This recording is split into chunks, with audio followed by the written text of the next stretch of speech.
In this video, we take a look at the latest news from the North Coast 500, including the stupid mistakes that motorhomers make and the route gets an upgrade.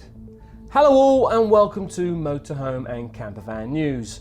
I'm Ads, thank you very much for joining me. I've received a lot of news recently from the North Coast 500 region of the Highlands regarding van owners doing the craziest of things, and I thought I'd share them with you. But first, some good news.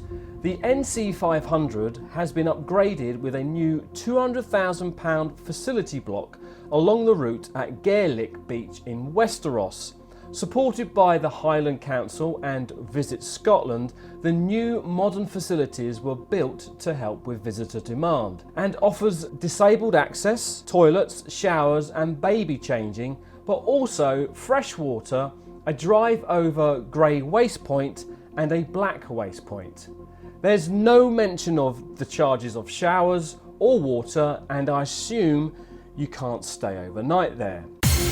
What the Highland Council give with one hand, they take away with the other, since they also put up signs in the popular Roggy Falls car park banning overnight sleeping. Cars and motorhomes can use the car park from 8 AM to 10 PM, but caravans are banned outright.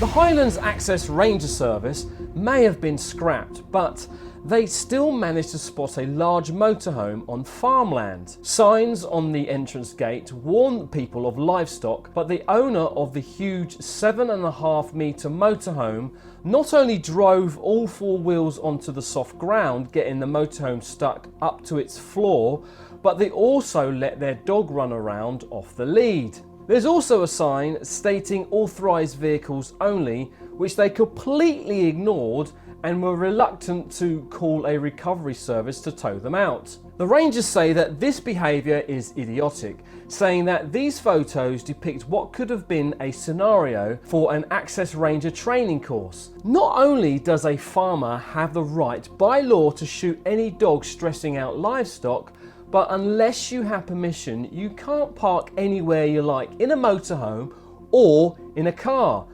as it clearly states in the Scottish Outdoor Access Code. But also, it goes for the rest of the UK too.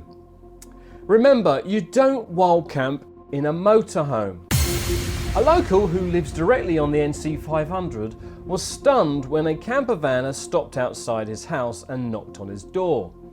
Answering the door, the driver asked if the resident had any diesel because he didn't think he would make it to the nearest petrol station, which was 6 miles away in Ollerpool. When the local asked him why he hadn't filled up at the last petrol station, he told him that he had passed one 40 miles back but continued to drive because he thought it was too pricey. The local's response was, "You're in the Highlands. You should fill up when you can." Living in towns and cities, you may have filling stations on every street corner, allowing you to shop around for fuel. But in the Highlands and other scenic locations, filling stations are scarce. So, like the local said, fill up when you can. Asking for fuel along the NC500 appears to be quite common apparently. Another local along the route has had all sorts of campervanners and tourists knocking on her door. Not only do tourists ask for fuel, even though she lives 6 miles from a petrol station in either direction, but she's also had people asking for water and to use her toilet. One person was in there for over an hour, which made her late for an appointment, so she has now banned tourists from using it. One person even asked her if she could boil the dozen eggs he had just bought from roadside honesty box. She was so stunned that she also gave him some bread and butter. This rental motorhome was parked up on a narrow street in Dornoch, right next to a busy co-op. Needless to say, it had the locals furious, saying that something needs to be done. The motorhome had been driven up the curb, which is illegal in Scotland, practically blocking pushchairs from passing by. But also, look, they've even had the audacity to use wheel chocks to make it level. So they weren't just shopping. Dornoch has its very own touring campsite and a huge beach car park. I know full well that the cost of campsites appears to have doubled over the last few years, but there is no reason to be a complete unless you are naturally selfish. Please think of others and be courteous when using motorhomes and campervans. I don't want to start reading news about locals attacking motorhomes simply because it's a motorhome.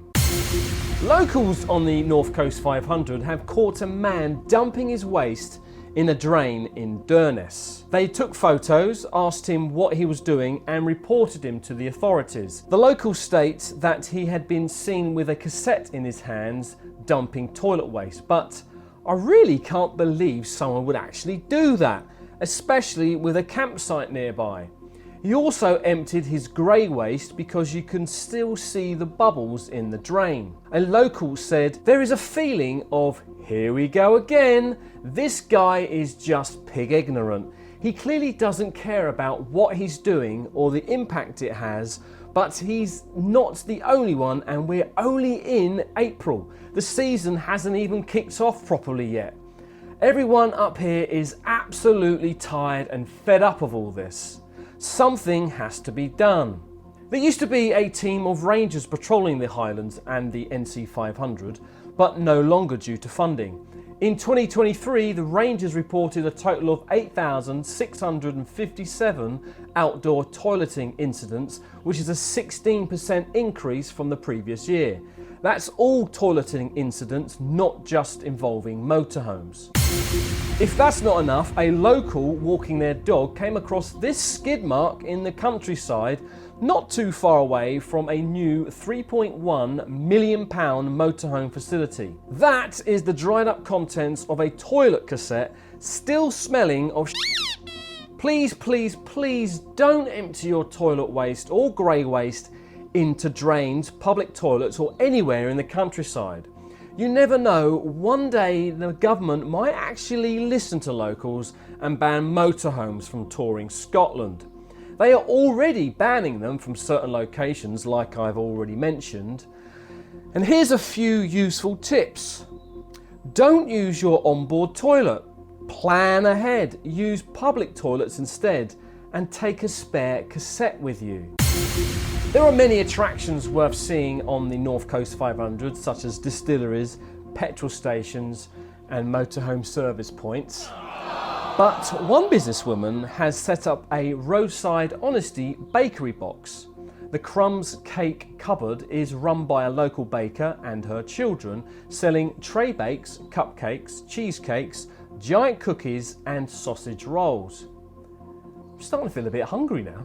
It has become very popular with everything being sold out by lunchtime. However, just recently it was robbed. Everything was stolen, leaving her £25 out of pocket. It was very upsetting for the whole family, but then people started posting money through her letterbox in order to cover the cost of the stolen bakes, but also offering to buy them the pony and the dog the children were saving up for. Was the cake thief a motorhomer? We have no idea, but there have been reports of motorhomers stealing water from graveyards and turning their nose up at paying a voluntary parking donation, even though they own a £70,000 motorhome and will probably take up more than one bay. So in the eyes of the locals and whoever reads these news articles, not only are motorhomers and campervanners pig ignorant and pollute the countryside with their number ones and number twos, but we are also freeloaders and thieves. The phrase, the minority ruins it for the majority, is probably true, but I'm reading more and more about dirty campervanning and it has given motorhoming a bad reputation. The other day I had an old guy leaning out of his car, hurling abuse and giving me the finger, and all because I was driving a motorhome and not because I'd just driven over him. I'd love to know your thoughts. Let us know in the doobly-doo. I'm afraid that's all we got time for. If you'd like to watch more reasons why the NC500 locals hate motorhomers, then watch this video. If you don't want to miss the next exciting motorhome news, then hit the subscribe button to get future updates. Thanks for watching. Goodbye.